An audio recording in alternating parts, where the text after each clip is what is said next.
31 মাৰ্চত এই তালিকাখন আমি সমাপ্ত কৰিম ফাইনালি আমি আপলোড কৰিম যে এইখনে হিতাধিকাৰীৰ তালিকা দিম বাতৰি কাকতত প্ৰত্যেক মাহত 10-15টা সমষ্টিত আমি এই ধৰণে একোটা ফাংচন কৰি আমি এই পুঁজিটো বিতৰণ কৰি গৈ থাকিম আৰু ইয়াৰ সমান্তৰালভাৱে মহিলাসকলক আমি 3 দিনীয়াকৈ এটা প্ৰশিক্ষণো দি গৈ থাকিম যতে প্ৰশিক্ষণ শেষ হয় তাতে আমি আপোনালোকে ক'ব পাৰে যে 10টা সমষ্টি কেনেকৈ নিৰ্বাচিত হ'ব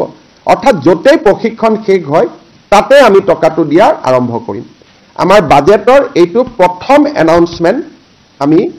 পূৰণ কৰিবৰ কাৰণে গৈ আছো এইবাৰ সাধাৰণতে বাজেট পূৰণ কৰোতে সময় লাগে এইবাৰ আমি 1 এপ্ৰিলৰ পৰা আমি টাৰ্গেট লৈছো যাতে 1 এপ্ৰিলৰ পৰা আমি কামখিনি কৰিব পাৰো আৰু এইটো এটা অসমৰ ইতিহাসত অৰুণোদয়ৰ পিছত ওমেন এম্পাৱাৰমেন্টৰ এইটো আটাইতকৈ ডাঙৰ স্কিম কাৰণ এই স্কিমটোত নগৰৰ এতিয়া মই গাঁৱৰ সংখ্যাটো কলো কিন্তু নগৰৰ মহিলাসকলো ইয়াত আছে ৩,২০০ কোটি টকা ৰাজ্য চৰকাৰে এইবাৰ এই আঁচনিটোত খৰচ কৰিব মুখ্যমন্ত্ৰীৰ আত্মনিৰ্ভৰ অভিযান আমি 1 লাখ টকাকৈ 25,000 যুৱক যুৱতীক দিছিলো এইবাৰ অক্টোবৰত আমি তেওঁলোকক সেকেন্ড ইনষ্টলমেন্টটো দিম যিসকলে বাইক টাই কিনি ল'লে তেওঁলোকে নাপাব যিসকলে সফল ব্যৱসায় কৰিছে তেওঁলোকক আমি আৰু 1 লাখ দিম অতিৰিক্তকৈ আৰু 75,000 যুৱক যুৱতীক আমি 1 লাখকৈ টকা দিম গ্ৰুপ বুলি পইচা নিদিও আমি ইন্ডিভিজুৱেল দিম তাৰমানে 10 গৰাকী মেম্বাৰ থাকিলে 10 গৰাকীকে আমি ইন্ডিভিজুৱেলি প্ৰথমবাৰ আমি 10,000 টকা দিম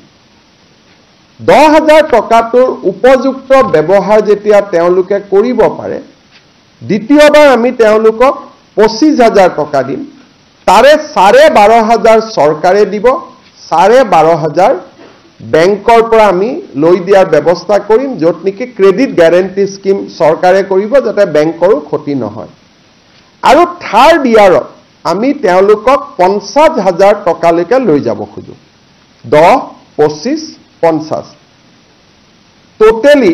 85,000 rupeesলৈকে তেওঁলোকক আমি লৈ যাব পাৰোঁ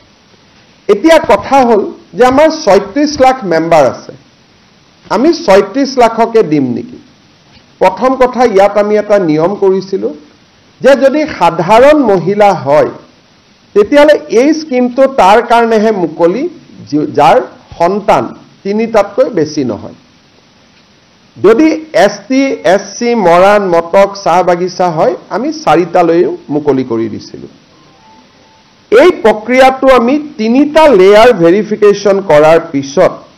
আমি দেখা পালো যে 36 লাখ মহিলাৰ ভিতৰত 26 লাখ মহিলা এনেকুৱা আছে যাৰ সন্তান হসাকৈ 3টাতকৈ কম বা 3টা অসমৰ কাৰণে এটো এটা খুব ইম্পৰ্টেন্ট ষ্টেটিষ্টিক্স যে আমি যেটো কৈ থাকো সকলোৰে ঘৰত 10-12টা সন্তান আছে অন্তত এটা প্ৰমাণিত হ'ল যে আত্মসহায়ক গোটত কোনোবা যদি সোমাইছে তেওঁৰ অকল অৰ্থনৈতিক ইনকামে হোৱা নাই সোশিয়াল ট্ৰান্সফৰমেশন এটাও হৈছে এইটো এটা আমাৰ বহুত ডাঙৰ শিক্ষা এটা এবাৰ আমি দেখিলো আৰু খুব 3টা লেয়াৰৰ আমি চেক কৰাৰ পিছত 36 লাখৰ ভিতৰত প্ৰায় 29 লাখ মহিলা এনেকুৱা নিৰ্বাচিত হ'ল যে যাৰ সন্তান 3 এসটি এসসি মৰাণ মটক চাহ বাগিচা হলে 4তকৈ কম আছে ইয়াত দুটা আৰু আমি ইম্পৰ্টেন্ট পইণ্ট লগাইছিলো যে মহিলা উদ্যমিতা কৰিব কিন্তু ঘৰত যদি ছোৱালীক স্কুলত নপঠোৱাকৈ ৰাখি থৈ দিয়ে তেতিয়ালেতো তেওঁক উদ্যমী মহিলা বুলি আমি ক'ব নোৱাৰো গতিকে সেকেন্ড আমি চেকআপ কৰিছিলো যে মহিলা গৰাকী লৰা ছোৱালী স্কুলত গৈছে নে নাই বিশেষকৈ ছোৱালীজনী যদি লৰা আৰু ছোৱালী যদি স্কুলত যোৱা নাই বিশেষকৈ ছোৱালীজনী যোৱা নাই তেওঁ এই আঁচনিখনৰ বাবে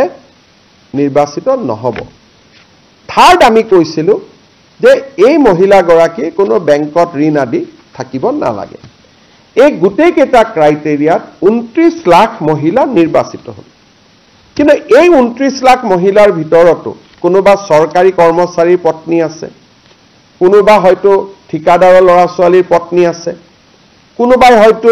নামটো আছে গ্ৰুপত কিন্তু কাম কৰাৰ বাবে আগ্ৰহ নাই গতিকে এই ফাইনেল পৰ্যায়ৰ সিলেকশনটো এতিয়া আৰম্ভ হৈছে যত 29 লাখৰ পৰা আমি 26-27 লাখ মহিলা চূড়ান্তভাৱে নিৰ্বাচিত হ'ব 31 মাৰ্চ তাৰিখৰ ভিতৰত যেহেতু বাজেট 1 এপ্ৰিলৰ পৰা আৰম্ভ হ'ব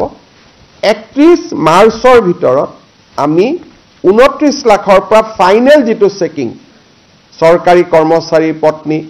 সৰকাৰি কৰ্মচাৰীও তৃতীয় আৰু চতুৰ্থ শ্ৰেণীটো আমি লব দিছো যে তৃতীয় আৰু চতুৰ্থ শ্ৰেণী যদি হয় তেওঁলোকে লক কোনো আপত্তি নাই দ্বিতীয় আৰু প্ৰথম শ্ৰেণীক আমি মাইনাস কৰিছো ঘৰত যদি বাস ট্ৰেক্টৰ আছে সেইটো আমি মাইনাস কৰিছো তিনিচকীয়া বাহন আমি মাইনাস কৰা নাই চাৰিচকীয়া বাহন মাইনাস কৰিছো এনেকে খুব লিবাৰেল সিস্টেমেদি আমি 29 লাখৰ পৰা কিমান কমে আমি চাম হয়তো 1 লাখো কমিব পাৰে 1.5 লাখো কমিব পাৰে হয়তো 50,000ও কমিব পাৰে কিন্তু যিয়ে নহওক কিয় 31 মাৰ্চত এই তালিকাখন আমি সমাপ্ত কৰিম ফাইনালি আমি আপলোড কৰিম যে এইখনে হিতাধিকাৰীৰ তালিকা 31 মাৰ্চটো খালি যাব আমিও ব্যস্ত থাকিম 1 এপ্ৰিল তাৰিখৰ পৰা নতুন বাজেট আৰম্ভ